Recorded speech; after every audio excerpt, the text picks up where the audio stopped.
তারেক রহমান একটা কথা বলছেন যে আগের রাজনীতি আর এখনকার রাজনীতি একরকম চলবে না। আগে যেভাবে রাজনীতি চলছে মানুষের প্রতি মানে আপনারা দেখছেন মানে অপকর্ম, মানুষকে উপহাস করা, মানুষের সম্মান না করা, সেবা না করা, ওইভাবে আর রাজনীতি চলবে না। আমাদের নেতা তারেক রহমান বলছেন রাজনীতি গ্রামে গঞ্জে নিয়ে যেতে হবে, কানাইয়া নীলের পাড়ার মতো, আরও যেখানে দুর্গম এলাকা সেখানে রাজনীতি নিয়ে যেতে হবে মানুষের সেবা করার মাধ্যমে। মানুষের সেবা যে নেতা না করবে ওই নেতাকে তারেক রহমান সাহেব নেতৃত্বে রাখবেন না, পরিষ্কার। এইটা আমাদের নেতার নির্দেশ।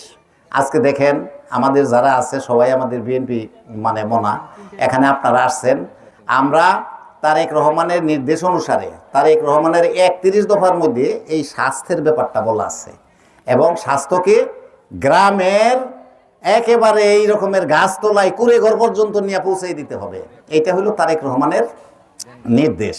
এখন যদি আপনারা সেই সুযোগ পান যে আমাদের বিএনপিকে মানে তারেক রহমান সাহেবকে যদি দেশ সেবা করার সুযোগ দেন, তাইলে সেটা এইগুলি আমরা কার্যকরী করতে পারবো। তারেক রহমান সাহেব কার্যকরী করতে পারবে, নাহলে পারবে?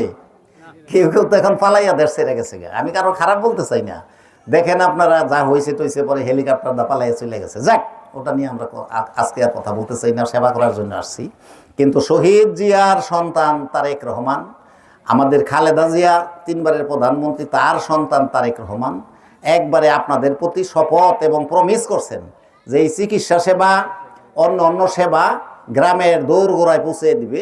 এই জন্য আপনাদের দেখেন এখনো কিন্তু আমরা দেশ সেবা করার সুযোগ পাই নাই। মানে আপনারা ভোট দেন নাই, ফেব্রুয়ারিতে ভোট হবে। এই ভোট হওয়ার আগেই আমরা গ্রামে গঞ্জে যাচ্ছি।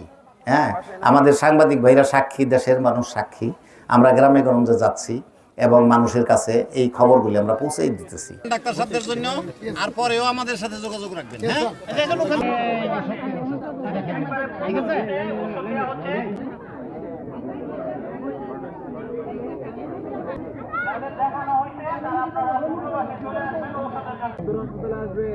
চিকিৎসা করাবো ওখানে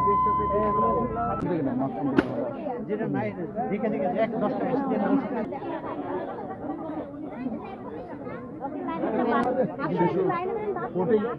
প্রোটিন কবে করেছে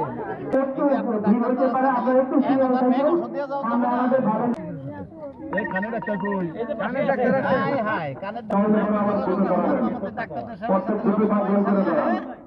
গ্যাস্ট্রিক আছে জিঙ্ক আছে ক্যালসিয়াম আছে।